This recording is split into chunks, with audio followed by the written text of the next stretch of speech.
கிறிஸ்துவுக்குள் அன்பான தேவனுடைய பிள்ளைகளே, ஆண்டவராகிய இயேசு கிறிஸ்துவின் நாமத்தினாலே இந்த டிசம்பர் மாதம் 1ஆம் தேதி வாக்குத்தத்த செய்தியோடு உங்களை சந்திப்பதிலே நான் மிகவும் மகிழ்ச்சி அடைகிறேன். கடந்த 11 மாதங்கள் தேவன் நம்மையும் நம்முடைய குடும்பங்களையும் தேவன் நமக்கு கொடுத்த எல்லா நன்மைகளையும் மிகவும் அருமையாக பத்திரமாக பாதுகாத்து வந்திருக்கிறார். அதற்காக நம்முடைய தேவனுக்கு நாம் அதிக நன்றிகளை இந்த நாளில் செலுத்த வேண்டும். இந்த அருமையான நாளிலையும் கூட இந்த டிசம்பர் மாதத்திலே கர்த்தர் என்ன நம்மோடு கூட பேசப்போகிறார் என்பதை குறித்து இன்றைக்கு நம்ம ஒரு வேதவசனத்தை வாசித்து தியானிக்க போகிறோம். கடந்த 11 மாத காலம் தேவன் செய்த நன்மைகளெல்லாம் நினைத்து நீங்கள் அதிகமாய் தேவனை ஸ்தோத்தரியுங்கள். இன்னும் 1 மாதம் கழித்த பிறகு ஒரு புதிய வருஷத்துக்குள்ளே நாம் பிரவேசிக்க போகிறோம். புத்தாண்டிலே நிறைய நன்மைகள் 2025ஆம் ஆண்டில் தேவன் நமக்கு ஏராளம் நன்மைகளை தந்து நம்மளை ஆசீர்வதிக்க போகிறார். நீங்கள் எதிர்பார்ப்போடும் ஆயத்தத்தோடும் ஒரு புதிய ஆண்டை சந்திப்பதற்கு நீங்கள் தயாராகுங்கள். அது உங்களுக்கு ஆசீர்வாதமாக இருக்கும். இந்த நாளிலையும் கூட நம்ம தியானிப்பதற்காக சங்கீதம் 147ஆம் சங்கீதம் அதனுடைய 2வது வசனத்தை வாசித்து நம்ம இன்றைக்கு தியானிக்கலாம். அங்கு வேதம் சொல்லுகிறது, கர்த்தர் எருசலேமை கட்டுகிறார், துரத்துண்ட இஸ்ரவேலரை கூட்டி சேர்க்கிறார்.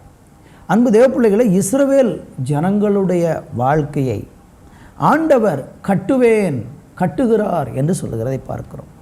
கர்த்தர் எருசலேமை கட்டுகிறார், துரத்துண்ட இஸ்ரவேலை அவர் என்ன செய்கிறார் என்றால் கூட்டி சேர்க்கிறார். இஸ்ரவேல் மக்களுடைய வாழ்க்கையில் பல சந்தர்ப்பங்களில் அவர்களுடைய வாழ்க்கையானது பல விதத்தில் உடைக்கப்பட்டு போனதை வேதத்தில் நம்ம பார்க்க முடிகிறது. இஸ்ரவேல் ஜனங்களை எகிப்தில் அடிமையாக வாழ்ந்து கொண்டிருந்த அந்த ஜனங்களை ஆண்டவர் அந்த எகிப்து தேசத்திலிருந்து ஆண்டவர் விடுதலையாக்கி அவர்களை ஒரு அருமையான இடத்தில், கானான் என்கிற ஒரு அருமையான இடத்துல கொண்டு வந்து குடியேற்றி கட்டாத வீடுகளையும் வெட்டாத துறவுகளையும் நடாத தோட்டங்களையும் ஆண்டவர் அவர்களுக்கு கொடுத்து அந்த இஸ்ரவேல் ஜனங்களை கானான் தேசத்தில் தேவன் குடியேற்றினார். அவங்க வாழ்க்கை நொறுங்கி போய் கிடந்தது, உடைந்து போய் கிடந்தது, சொக்கு நூறாய் பாழாய் கிடந்தது. 430 ஆண்டு காலம் அவர்கள் அனுபவித்த வேதனைகள் கண்ணீர்களுக்கு அளவில்லை. அவருடைய கூக்குரல் தேவ சமூகத்தில் போய் எட்டிய போது ஆண்டவர் அந்த ஜனங்களை கானான் என்கிற பாலும் தேனும் ஓடுகிற தேசத்தில் கொண்டு வந்து குடியமர்த்தி அவங்க வாழ்க்கையை கட்டினார். ஆனால் இந்த ஜனங்கள் என்ன செய்தார்கள் என்றால், தேவன் அவர்களை கட்டுவித்த, அவங்க வாழ்க்கையை அமைத்து கொடுத்த அந்த தேவனை மறந்து போய் அவங்க தேவனுக்கு விரோதமாக பாவம் செய்த போது அவங்க வாழ்க்கையானது முற்றிலுமாக இடிக்கப்பட்டது, நொறுக்கப்பட்டது, ஒன்றுமில்லாமல் ஆக்கப்பட்டது. நீங்கள் எரேமியா தீர்க்கதரிசன புஸ்தகத்தில் 52வது அதிகாரத்தை கொஞ்சம் நேரம் எடுத்து படித்து பாருங்கள். இஸ்ரவேல் ஜனங்கள் பல வருஷங்களுக்கு பிறகு தேவனுக்கு தொடர்ச்சியாக விரோதமாக பாவம் செய்து தேவனை கோபப்படுத்தி தேவனுடைய இருதயத்தை காயப்படுத்தி தேவனுடைய இருதயத்தை பாவம் செய்து துக்கப்படுத்தினதுனால அந்த ஜனங்களை ஆண்டவர் என்ன செய்தார் என்றால், கட்டின தேவன் அந்த ஜனங்களுடைய வாழ்க்கையை உடைந்து போக அனுமதித்தார். அவங்க முற்றிலுமாய் உடைக்கப்பட்டாங்க. அங்கே எரேமியா 52ஆம் அதிகாரத்தில் நீங்கள் படித்தீங்கன்னா அவங்க வாழ்க்கை, அவங்க பட்டணம் இடிக்கப்படுகிறது, அவங்க ஆலயம் தீக்கிரையாக்கப்படுகிறது, அவங்களுடைய வெள்ளி பொன்கள் எல்லாம் ஆமேன் பாபிலோன் தேசத்து ராஜா எல்லாவற்றையும் பாபிலோனுக்கு கொண்டு போய் விடுகிறான். மனைவி பிள்ளைகள் எல்லாரையும் அவன் அடிமைகளாக பிடித்து கொண்டு போகிறான். 70 வருஷம் அந்த பாபிலோன் தேசத்தில் உடைக்கப்பட்ட ஒரு வாழ்க்கையாக, நொறுக்கப்பட்ட ஒரு வாழ்க்கையாக, கண்ணீரின் வாழ்க்கையாக, எல்லாம் சிதைந்து போன ஒரு நிலையில் அவர்கள் பாபிலோன் தேசத்திலே வேதனை அனுபவித்து கொண்டு இருந்தார்கள். என்னை கவனிக்கிற அன்பான தேவனுடைய பிள்ளைகளே, சிதேக்கியா ராஜாவின் காலத்தில் அந்த எருசலேம் நகரம் முற்றிலுமாக அழிக்கப்பட்டது. சொந்த தேசம் இல்லை, சொந்த வீடு இல்லை, சொந்த தேவனை ஆராதிப்பதற்கு ஆராதனை இல்லை. அவங்க வாழ்க்கை எல்லாமே சின்னபின்னமாய் போகிவிட்டது. இந்த வார்த்தையை கேட்டுக்கொண்டிருக்கிற உங்கள் வாழ்க்கையும் ஏதோ ஒரு விதத்தில் இன்றைக்கு உடைக்கப்பட்ட நிலையில் இருக்கிறதா?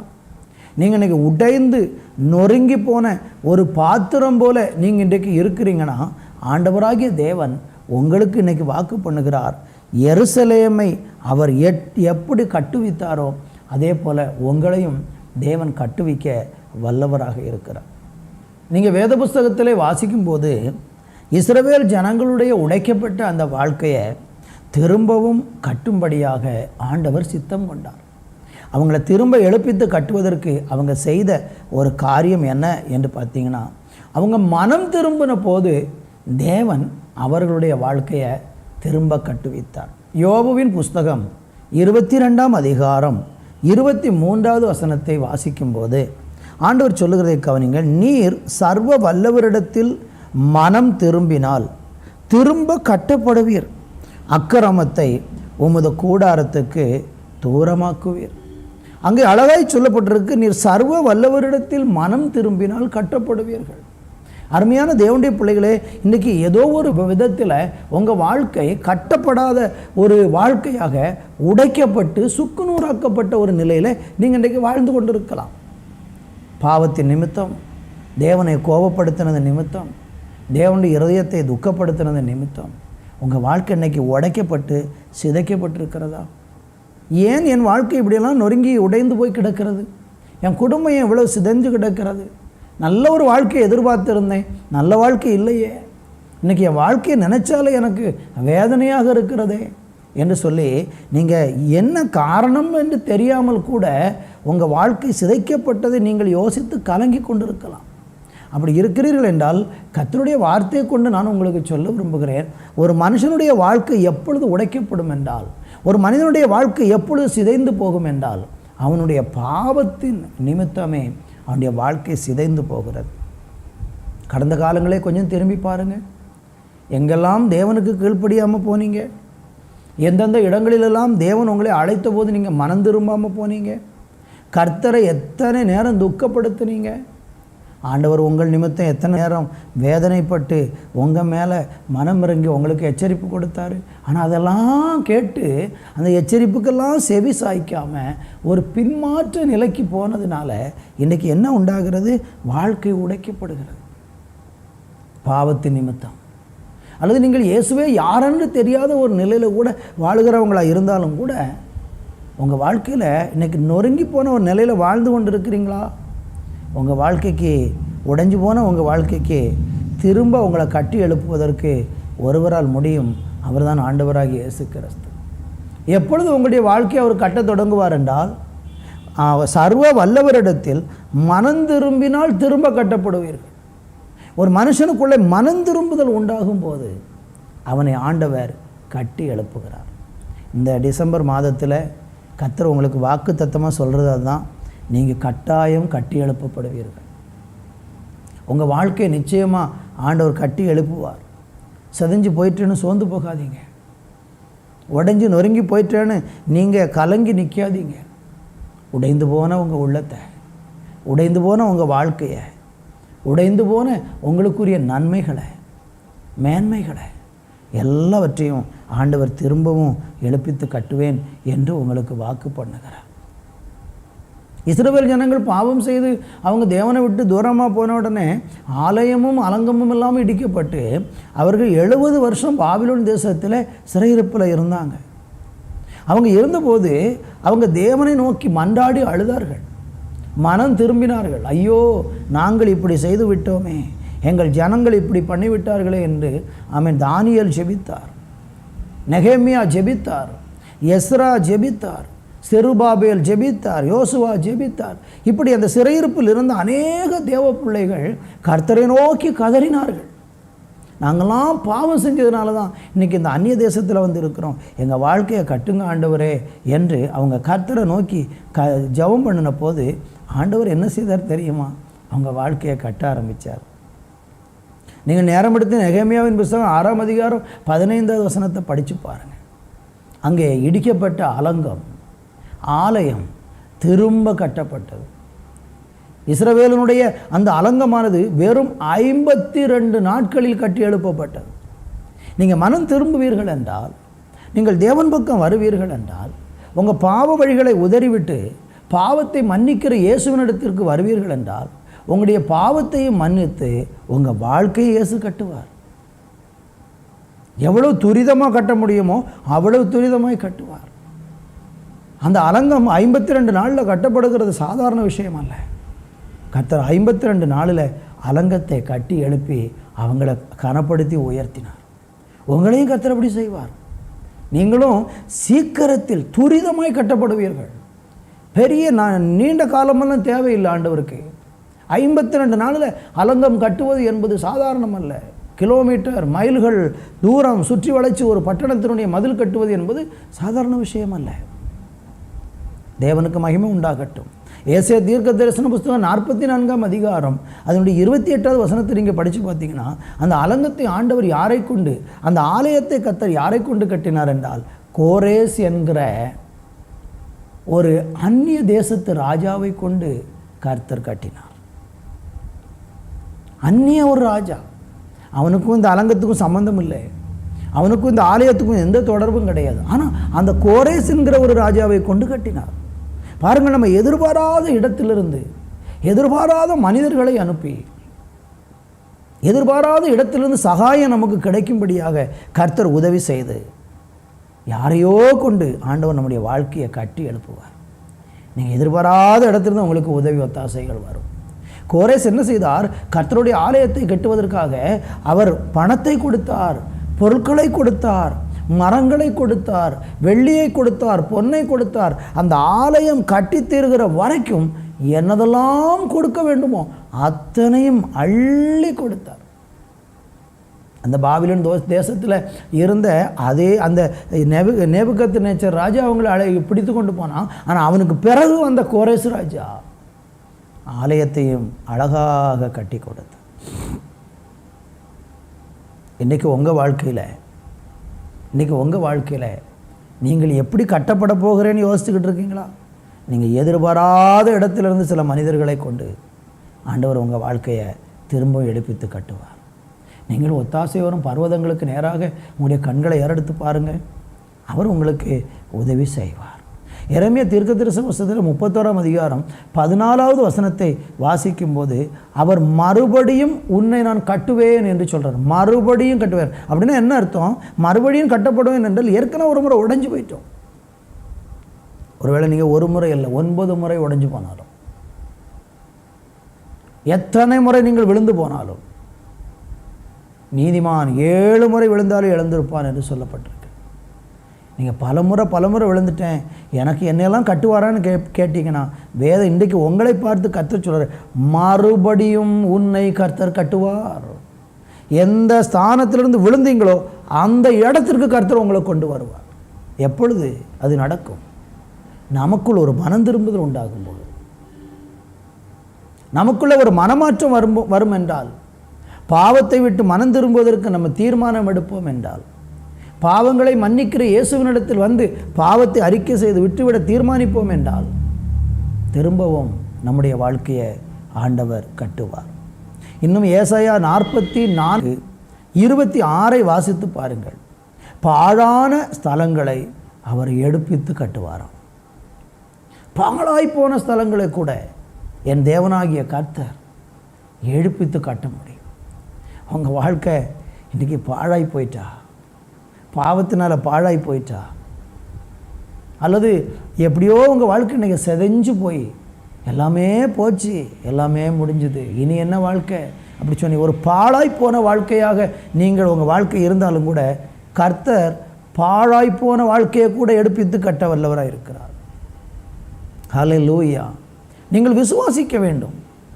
நீங்கள் அதை விசுவாசித்தால் இன்றைக்கு கர்த்தர் இந்த டிசம்பர் மாதத்தில் உங்களை எழுப்பிச்சு கட்டி புதிய வருஷத்தில் புதிய திராட்சரசத்தையும் புதிய தைலத்தையும் புதிய எண்ணெயையும் கர்த்தர் உங்களுக்கு தரப்போகிறார். உங்களை ஒரு அருமையான பாத்திரமாக தேவன் மாற்ற போகிறார். உடைஞ்சு போன உங்கள் வாழ்க்கையை, உடைஞ்சு போன உங்கள் பாத்திரத்தை தேவன் திரும்பவும் கட்டி அதில் திராட்சரசத்தையும் புதிய எண்ணெயையும் ஆண்டவர் உங்களுக்கு தந்து உங்களை நிச்சயமாக கட்டி எழுப்புவார். அப்படி கட்டி எழுப்பப்பட்ட பிறகு தேவன் உங்களை எப்படி பாதுகாப்பாராம்? உன்னத பாட்டின் புஸ்தகம் 4ஆம் அதிகாரம் 12வது வசனத்தை வாசித்து பாருங்கள். அங்கே வாசிக்கும்போது வேதம் இப்படி சொல்லுகிறது, என் சகோதரியே, என் மணவாளியே, நீ அடைக்கப்பட்ட தோட்டமும் மறைவு கட்டப்பட்ட நீரூற்றும் முத்தரிக்கப்பட்ட கிணறுமா இருக்கு. ஆண்டவர் உங்களுடைய வாழ்க்கையை கட்டின பிறகு என்ன செய்கிறார் என்றால், அடைக்கப்பட்ட தோட்டமாகவும் மறைவு கட்டப்பட்ட நீரூற்றாகவும் உங்களை மாற்றுவார். உங்களை அரவணைச்சு உங்களை அடைக்கப்பட்ட ஒரு தோட்டமாக, முத்தரிக்கப்பட்ட ஒரு கிணறாக, மறைவு கட்டப்பட்ட ஒரு நீரூற்றாக வச்சிருப்பார். உங்களை அழகாக பாதுகாப்பார். உங்களை கட்டி எழுப்பிட்டாரா, அதுக்கப்புறம் ஆண்டவர் உங்களை அருமையாக பாதுகாப்பார். மறைவு கட்டப்பட்ட ஒரு வாழ்க்கையாக, நீரூற்றாக தேவன் உங்களை பத்திரமாக பாதுகாத்து வழி நடத்துவார். கர்த்தருக்கு மகிமை உண்டாகட்டும். இன்னும் நீங்கள் படித்து பார்த்தீங்கன்னா, எபேசியர்களின் நிருபம் 2ஆம் அதிகாரம் 22வது வசனத்தில் படித்து பார்த்தீங்கன்னா, நம்மளை அவருடைய வாசஸ்தலமாக கட்டுவாராம். சும்மா உங்கள் வாழ்க்கையை கட்டிட்டு அப்படி விடுறதில்லை. அவர் வாசம் பண்ணக்கூடிய ஒரு வாசஸ்தலமாக தேவன் உங்களை கட்டி உங்களை ஆசீர்வதிக்க போகிறார்.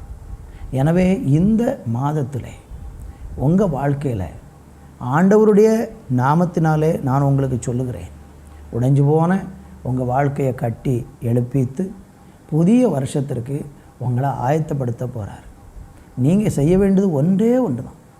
நீங்கள் ஒரு காரியம் செஞ்சீங்கன்னா கர்த்தர் உங்களுக்கு ஏராளம் காரியம் செய்வார். நம்ம செய்ய வேண்டியது ஒன்று தான். என்னது? மனம் திரும்ப வேண்டும், தேவனிடத்திற்கு திரும்ப வேண்டும். கர்த்தரிடத்துக்கு திரும்பினால் அவர் நம்முடைய வாழ்க்கையை கட்டுவார், மேன்மைப்படுத்துவார், உயர்த்துவார். நான் உங்களுக்காக ஜெபிக்க போகிறேன். என்னோடு கூட சேர்ந்து இந்த 12ஆம் மாதம் இந்த வாக்குத்தத்த செய்தியை கேட்கிற நீங்கள் கட்டப்பட விரும்புவீர்கள் என்றால், சிதைஞ்சு போன வாழ்க்கை திரும்பவும் எழும்பணும்னு நீங்கள் விரும்புகிறீங்கன்னா, இன்னைக்கு ஆமேன், பாழாய்ப்போன ஒரு வாழ்க்கையாக உங்கள் வாழ்க்கை மாறினாலும், எல்லாமே இடிக்கப்பட்ட ஒரு வாழ்க்கையாக இருந்தாலும் திரும்ப கட்டும்படியாக உங்கள் வாழ்க்கையை ஒப்பு கொடுங்க. உங்களுக்காக ஜெபிக்கிறேன். நல்ல பிதாவே, நல்ல வேலைக்காய் நன்றி. இந்த மாதம் எங்களை கட்டுவேன்னு சொல்லியிருக்கிறீங்க. எங்கள் வாழ்க்கையை உடைஞ்சு போன பகுதிகளை சீர்படுத்துவீங்க. பாழாய்ப்போன எங்களுடைய வாழ்க்கையை திரும்பவும் எழுப்பித்தி கட்டி உம்முடைய வாசஸ்தலமாக நீங்கள் மாற்றுவீங்கன்னு சொல்லி ஆண்டவரே உங்கள் வார்த்தையை கொண்டு எங்களோட பேசியிருக்கிறீங்க. அந்த வார்த்தையின்படியாகவே இன்றைக்கு நாங்கள் உம்மிடத்திற்கு திரும்புகிறோம். அப்பா, உம்முடைய சமூகத்துக்கு நேராக திரும்பி வருகிறோம். உம்முடைய பாதத்துக்கு நேராக நாங்கள் வருகிறோம். எங்களுடைய இருதயத்தில் இருக்கிற எல்லா அக்கிரமங்கள், பாவங்கள், மீறுதல்கள் எல்லாவற்றையும் ஆண்டவர் மன்னிப்பீராக என்று சொல்லி நான் ஜெபிக்கிறேன். உங்கள் பிள்ளைகள் மேல் தேவனுடைய இரக்கமும் கிருபையும் உண்டாகட்டும். பாதுகாத்து வழி நடத்தும்.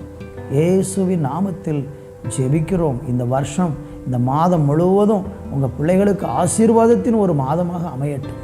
எல்லா காரியங்களிலும் கர்த்தருடைய வழிநடத்துதல் உண்டாகட்டும். புதிய வருஷத்திற்கு எல்லாரையும் கர்த்தர் ஆயத்தப்படுத்துவீரா. இயேசுவின் நாமத்தில் பிதாவே, ஆமென், ஆமென்.